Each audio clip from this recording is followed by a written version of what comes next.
Oh, it's full screen.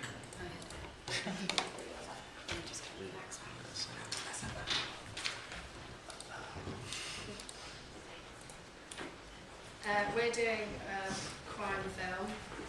Our trailer will start off with shorter clips to kind of build up the tension straight away, and then it'll be quite fast paced and in non-chronological order.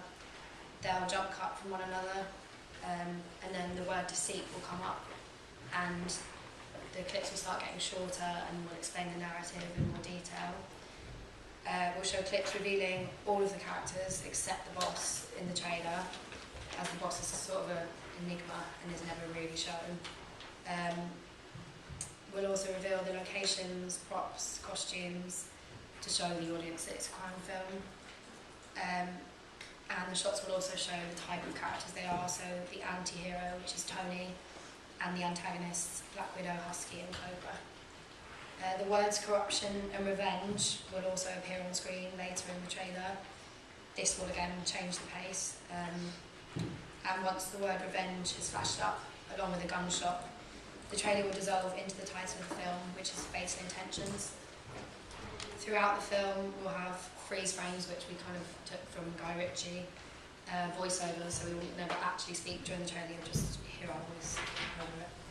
And the soundtrack will change with the words as well, to change like along with the pace which we got from Pulp Fiction. Our three-act structure. The equilibrium. Tony hasn't yet been caught for dealing and stealing money and drugs off his boss. He deals to make extra money to pay for his son's dialysis. The disequilibrium is that Tony gets kidnapped by two of the three female gangsters who work for the boss, Black Widow and Husky. They send threatening letters to his family demanding the money lost and more. The new equilibrium is that the boss finds out that one of the girls was helping Tony to steal the money and drugs. The girls then turn against each other and Tony escapes his kidnapping. Whilst the trio are in the midst of their own dispute, Tony kills the boss. The synopsis is basically Tony Antonio is in financial trouble and will take any help he can, no matter how dangerous it is. A venomous and deceitful woman approaches Tony and presents him with an offer too good to be true. He soon finds himself tightly in the grasp of a trio with deadly consequences. The truth behind Tony's predicament gradually becomes apparent and things start to rapidly fall out of place. The unique selling point is that the antagonists shown are all female, which challenges regular conventions of crime films. We drew inspiration from Kill Bill. Also, the main boss leading the story is an enigma. His identity is never revealed. This adds another layer of mystery to the film. Oh, also, it's a rating 15 because there's violence and drug use. And what don't want 12-year-olds seeing that.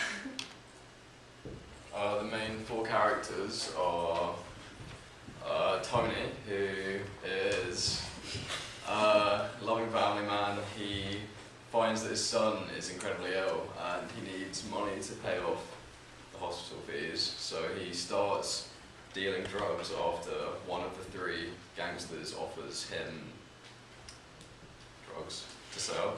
And then that is Black Widow, the second one on the list. She initially grew up in like a sort of rough area and was like doing petty like crime since a young age.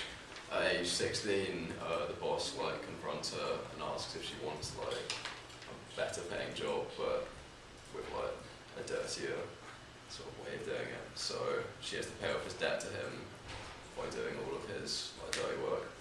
Husky, which is her like accomplice, is a childhood friend of Black Widow and sort of just helps her out because she doesn't want to get her in too much trouble. And the boss is, yeah, as I said, an enigma who just sort of controls things from the side. We also have our soundtrack already lined up because we've had someone make it for us already, and we'll get some sound effects from like Foley things and some pre-made ones.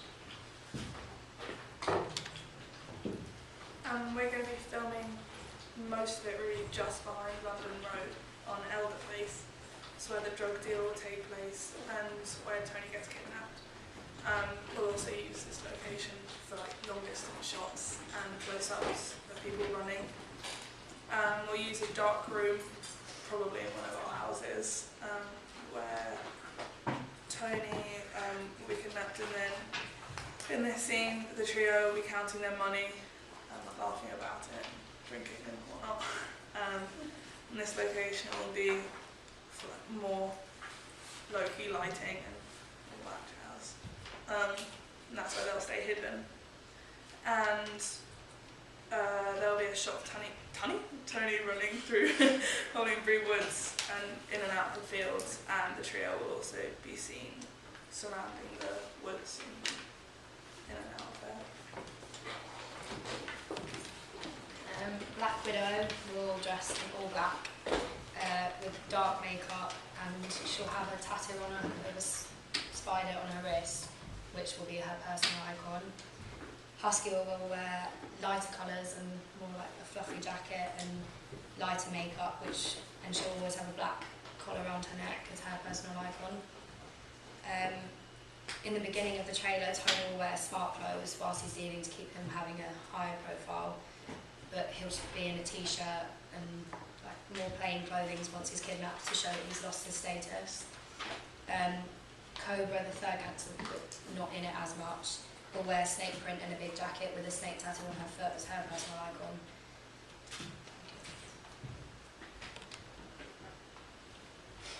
Yeah, and that's what attack one.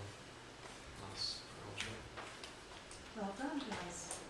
Okay, I'm going to open it up for things that we liked. What did they do well? What did you enjoy or like about their film? Good narrative. Good idea for narrative? Yeah, I had really appropriate idea for the genre. Okay. Anything else that people liked in particular about their idea?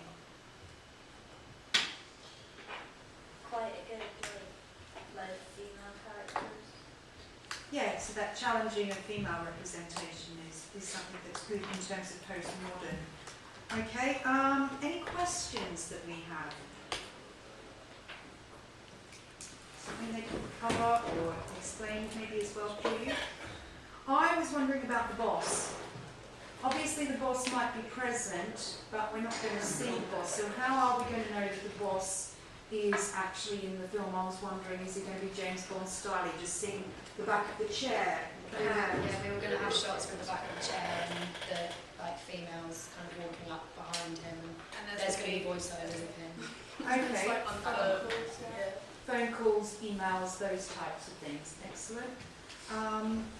And maybe I was just wondering a little bit more in terms of the actual film trailer. I know that you talked about some genre, some postmodern elements in terms of the genre, but what about when filming, the filming style? What sort of postmodern elements might you be including in the film trailer? We're going to have the freeze frames at the end to show who the characters are. Yeah, some motion. Focus pull as well. And I guess if it's a mix, it's not a linear narrative, is it going to be somewhat non-linear? Yeah. Okay, the way that you're presenting it. Okay. Any other even better rips? Any suggestions or anything that they could think about considering in a bit more detail? Okay, well thank you guys. Well done.